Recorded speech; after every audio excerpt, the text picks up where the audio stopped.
Today on Executive Report, we've got gubernatorial candidate Kelly Schulz. She'll tell us how she ended up in politics and why she loves the state of Maryland. She'll also talk a little bit about safety, education, and financial security. So hit that like button and subscribe and enjoy the show.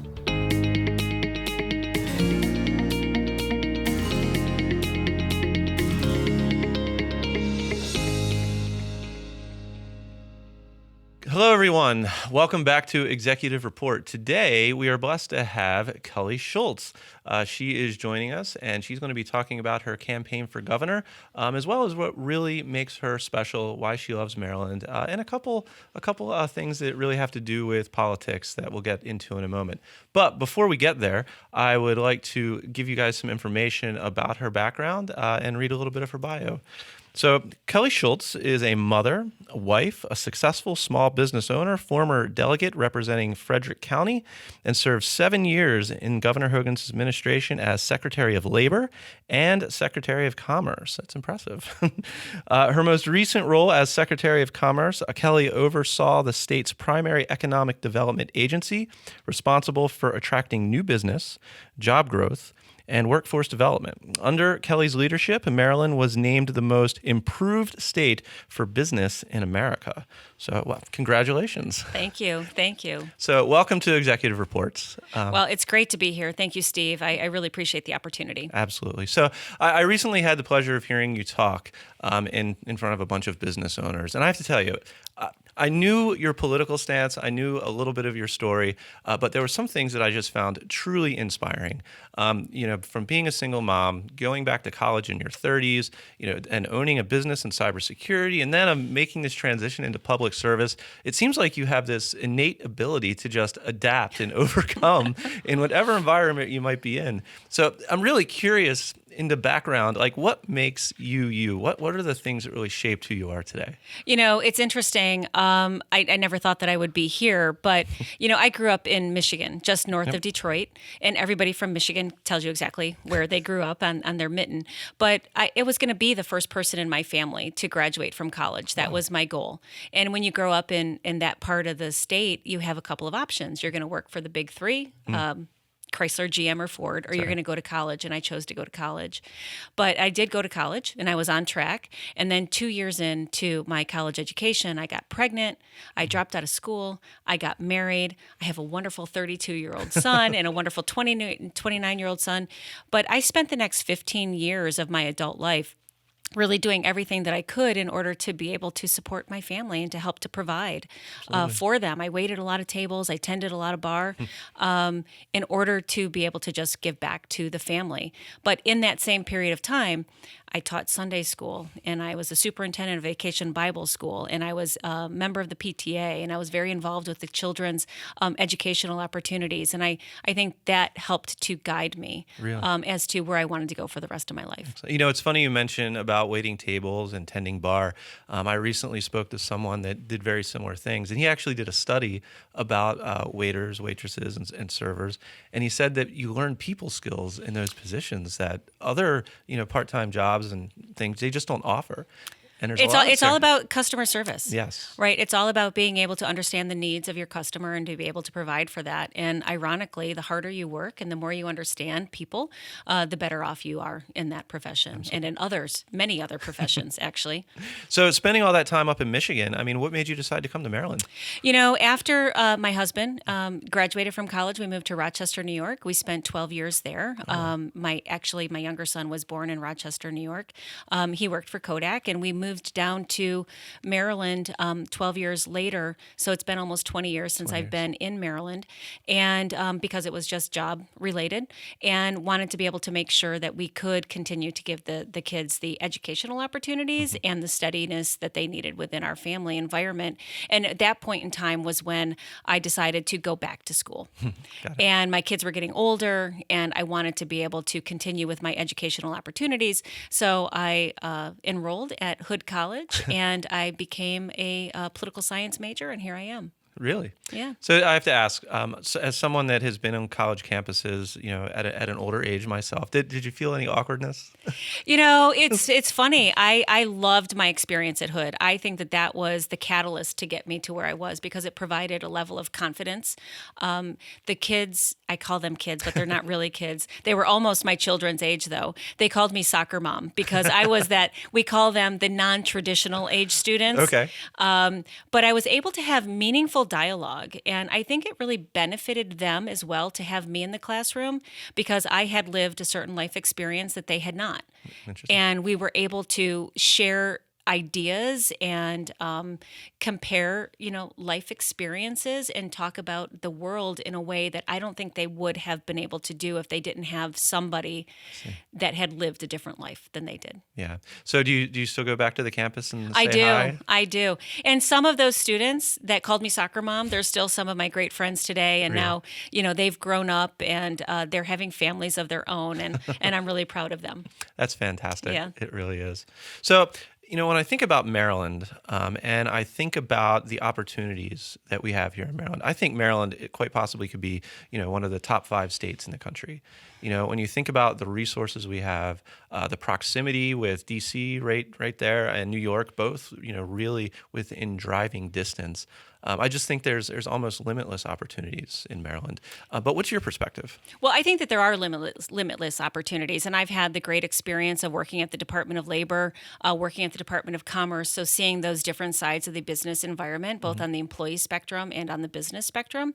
And knowing the assets that we have. And I think that's one thing that we have to promote about the state of Maryland is that we have so many assets.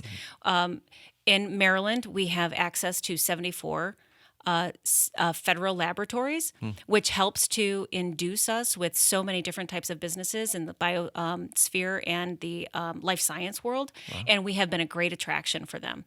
As a matter of fact, one of the recent reports says that Maryland is the 4th state in the nation, the highest rated state in the nation for technology jobs. Really? Because we have a great university system as well. Interesting. We have Johns Hopkins, we have the University System of Maryland, and also we have the great independent colleges and universities. So want to be able to make sure that we capitalize on all of that. But we also have a hard-working workforce. Yes. And we have a history of that. And when we talk about, Baltimore County specifically and Bethlehem Steel and the resurrection of what's happening at Trade Point Atlantic and how we're increasing our manufacturing, we're the 8th state in the nation for manufacturing jobs. So really looking at the qualities and the assets that we have overall. But Maryland has provided me with those opportunities. Yes. Yeah. And I want to be able to provide everybody else those opportunities that have been given to me over the period of time. Yeah, and that makes perfect sense. I hear a lot of people talking about, safety, education, financial security. I think those are the big 3 topics right now, anyhow. Where do you think we really need to improve to make those things not the priority because they are in a good place? Well, traveling across the state, I've been everywhere. In Maryland over the course of the last year, especially with the campaign, but even in my jobs with the government, I hear themes, and it's all about people needing to be safe, steady, and prosperous, and wanting to be able to make sure that, number one, our streets are safe. Because unless we as humans are able to walk safely in our streets and to be able to go shopping or drive our car without the issue of maybe getting hit by a stray bullet or getting carjacked, nothing else matters. Nothing else matters. And so in the role as governor, you need to be able to make sure that you provide that level of safety to everyone because that allows them to continue on with the other opportunities that they have. One of them being an educational opportunity. And we need steady leadership in our educational system in order to be able to make sure that every single student, every child in the state, regardless of the zip code, has the opportunity to get a world-class education. And that's what we'll continue to do. And then that, you feel safe, you have that educational opportunity, and then you are able to go into your own version of what your prosperity looks like. And I think personal prosperity is really important. And we talk about businesses and being able to attract businesses to our state and to be able to help businesses expand, not for the sake of the businesses, but because we want each and every one of our friends, our family members, our neighbors to be able to have quality jobs so that they can realize their own personal prosperity. That makes perfect sense. So, I mean, we talk about safety, and in Maryland, everybody's mind immediately goes to Baltimore City. And I don't know that there is a quick answer or a quick solution, but I mean, where do you think we need to start? Well, I think we start by respecting the people that are out there serving and protecting us every day. And unfortunately, there have been jurisdictions across this state and across the country that have chosen to defund or to devalue or to disrespect the role of our police and our law enforcement agencies. And we have to be able to lift them up. I like to say we need to treat criminals like criminals and our police officers like the heroes, because that's who they are. And there's a lot of policy decisions that come after that in order to be able to keep the streets safe, but it will be an ongoing opportunity to be able to make sure that we can do that. Yeah, I think that word devalue, that speaks loudly. You talk about defunding, and there's a lot of different opinions about it, and different definitions of it even. But I think devalue really speaks to the heart of the challenge that the police are facing on the streets each and every day. It really does. And I've spoken to many of them personally. I have personal friends that are in that public service, and it's very difficult for them on a daily basis. And they are public servants. They do it because they want to be able to serve their community and they want to keep us safe. And I think that we need to continue to be able to support that. So you had mentioned some of the success that the previous administration has had with businesses and the prosperity that's been happening over the years. And I think there's great evidence to support it, and I think it's true. Just the fact that companies like McCormick Spice have chosen not to leave. Yeah. They've chosen to stay here. I think that's important. So I'm curious, obviously we're going in a good direction. How do you maintain that direction, and how do you keep that momentum going? Well, one of the ways that we do that is to be able to elect me as your governor, because I've been able to see the transition. When I came into office with Governor Hogan, in original part of his cabinet, I came in at the Secretary of the Department of Labor, like you had mentioned, and our first challenge was to be able to make sure that businesses knew that they were the customer. That's right. And to be able to make sure that everything that we did was in a way to be able to be an open environment. And when Governor Hogan said, we want to be open for business, he was very serious about that. So we reduced regulations. We created an atmosphere where we were a partner, we were a stakeholder with businesses so that they could succeed. And again, not because we just wanted businesses to succeed, because of the fact that they were the business, the brick and mortar, but because we knew that they were creating exceptional opportunities for each and every Marylander across the state.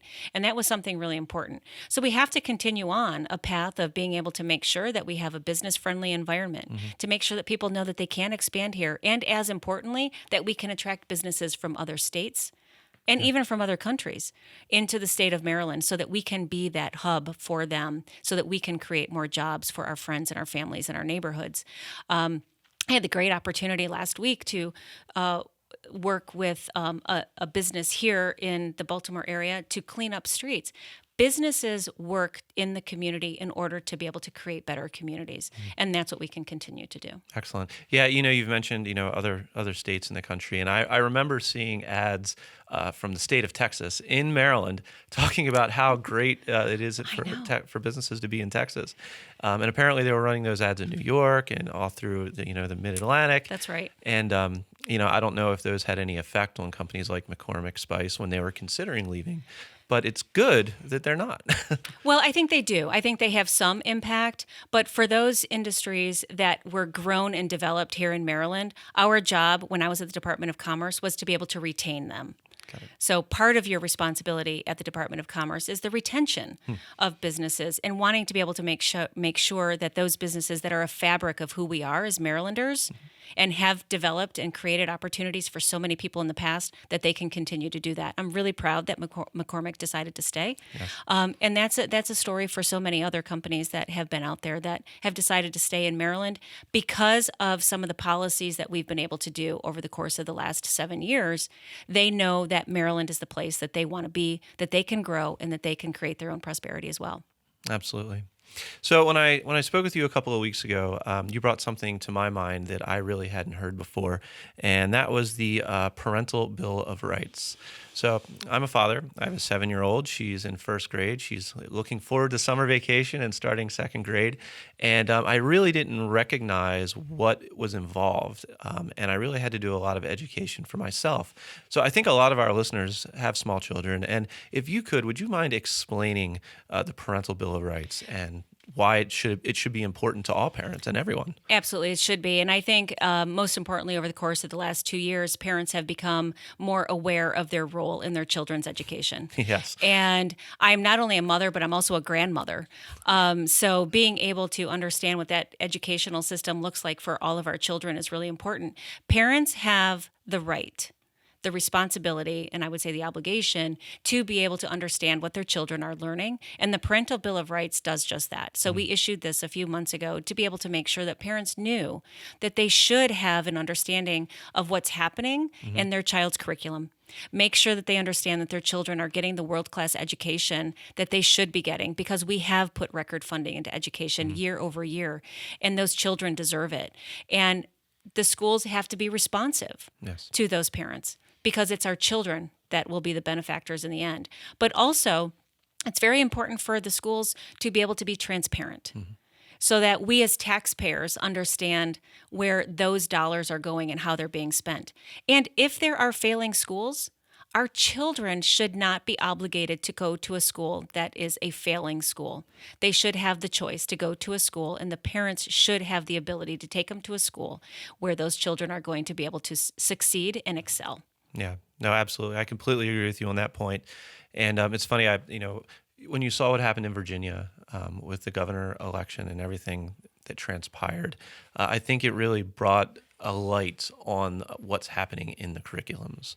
I know that we asked our school, we want to know what's in the curriculum. Yeah. And thankfully they were very agreeable. They showed us what was in it, what they were reading, why, when, and how.